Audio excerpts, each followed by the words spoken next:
So yeah, I was going to ask a bit more about what art therapy itself is. You've kind of started to explain that there, but yeah, I suppose art therapy might be something that some people may or may not have heard of. Yeah.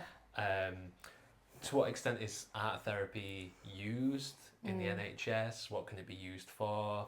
Is it people who have, you know, particular mental health or other challenges, or is it something that can help different people in different ways? So art therapy, I'm really glad you asked, because actually there's lots of misunderstandings, I suppose, about art therapy, because art can be therapeutic. It can and is absolutely therapeutic in its own right. So the profession of art, of being an art therapist or art psychotherapist, those words can be transferable. It's a protected title based on the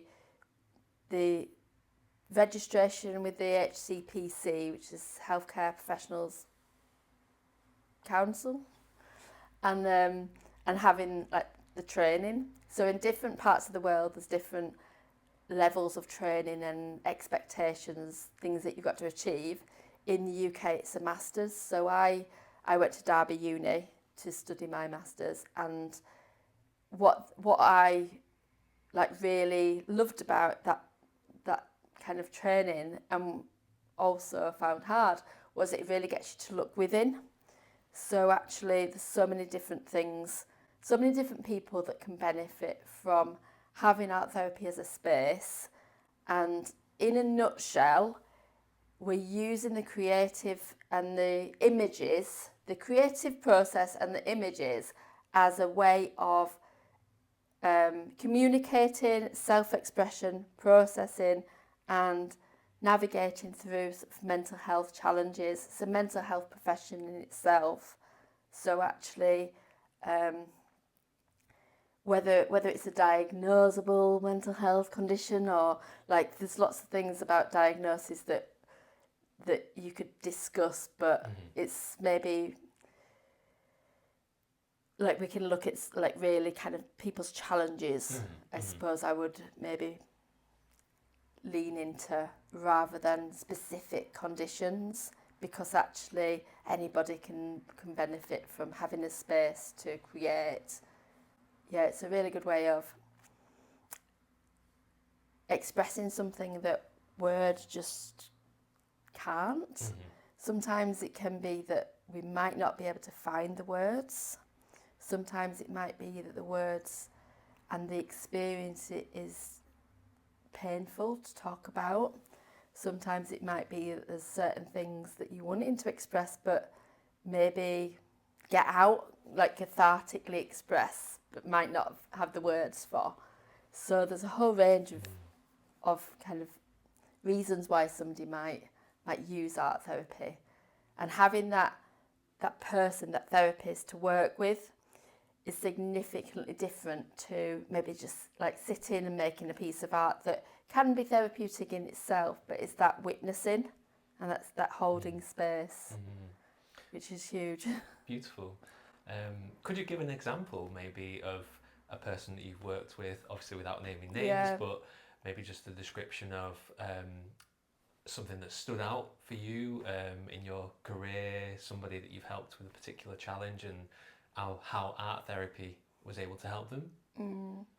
Yeah, I mean there's different ways that people use art when they come to an art therapy session. Sometimes people have that expectation that their art has to look good, and they might be unsure about where to start, thinking, well, I'm not very good at art, what do I do?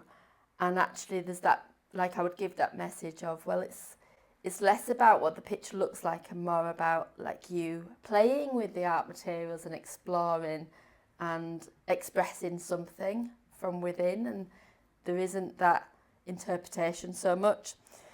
So then sometimes people will maybe question what they're doing, and like being given permission to play is the main thing. So we might start off playing around with materials. A lot of the people that seem to, on the surface, be doing art therapy the most are maybe the ones that are like making embodied images. So we've got that real embodiment of what's going on, some of those emotions. So on the surface, it could look like that, we're really expressing something.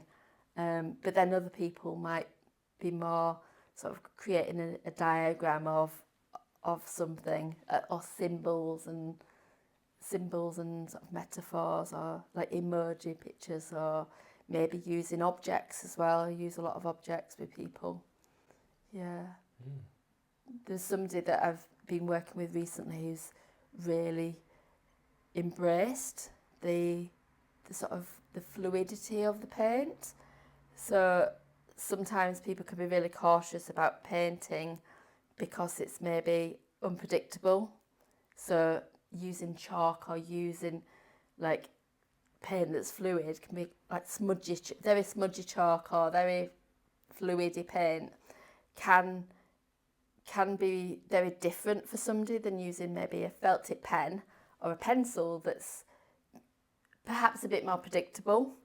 So actually being able to navigate through that and go, that paint's dripped a little bit beyond what I'm wanting. How can I tolerate the frustration of this? And by sort of tolerating that frustration, is it something that I need to maybe just tweak in my artwork? Do I need to like paint over this bit, or do I maybe problem solve something? Or is it something that I can leave as it is, that I can tolerate as it is? And some people go the extreme where they're just like covering everything with paint and it's just very, very messy, and actually that can feel really a real relief sort of thing. Yeah.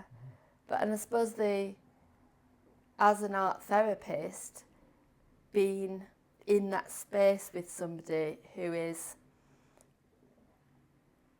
leaning in and out of like times when they're expressing something, maybe emotions might come up that they might not be talked about. My role is then to hold that space for someone and guide them towards something. So when I've worked with people who have been quite cautious about what they're using, they've maybe put on a pair of gloves because they've not liked how the chalks felt. Something has stopped them touching the chalks otherwise, whereas wearing a pair of gloves has then enabled them to use the chalk to express themselves. And that's me facilitating that knowing, or kind of talking with them about what might be useful. And in the same sort of way, someone that's really maybe creating some mess, their art feels messy and feels like it might be overflowing on the table, like it's really spread out. My role would be then to sort of tolerate that, but also provide that containment. So there's real subtleties of how much paint dripping can we cope with, and how much, like I can cope with this, I can tolerate this, I can sit with this. However, actually it's looking to see how much they can tolerate. At what point do we get all the paper towels out, and at what point? There's lots of nuances within that. And I've just, in these last few minutes, just talking through different ways that it can show up. So there's no wrong way of maybe using those materials, but then there's a subtlety about, does it go too far or not far enough? How far can I push it before it feels unsafe? Or how can I push it a bit further? This is the client, can I push it a bit further? And will I survive it going beyond the plan, sort of thing? Try not to say go wrong, sort of it didn't go according to plan. Interesting. Yeah. I've never heard that explanation of art therapy before, and I find that really interesting. How a lot of the questions that come up during that process that you mentioned there about does it need to be a certain way? Can I really express myself? Is this okay? Is this too much? Etc. Those are the kinds of questions that people often have about their lives Yeah. and themselves and their personality, and trying to kind of control things or fit into Yeah. society's boxes, and thinking back to what you said about those different perspectives, even as a child in school, thinking, okay, you have to be Michelangelo, or oh, actually, it's okay, you can make happy accidents. It sounds like those questions that come up within the art therapy are almost serve as reflections for people about their own lives, whether even they know it or not. Yeah. And then they're almost, by processing those questions within the context of this art therapy expression, then they're actually learning how to process these things in their day-to-day life. Is that kind Yeah. of how it works? Oh, yeah. I think I feel a bit like there's very much that parallel to personal experiences and beliefs about themselves, that am I too much? Am I not enough? Am I too loud? Am I too quiet? Am I like, and a lot of this is about judgments, how they think other people see them, or versus how they see themselves, and where they navigate and where they want to be.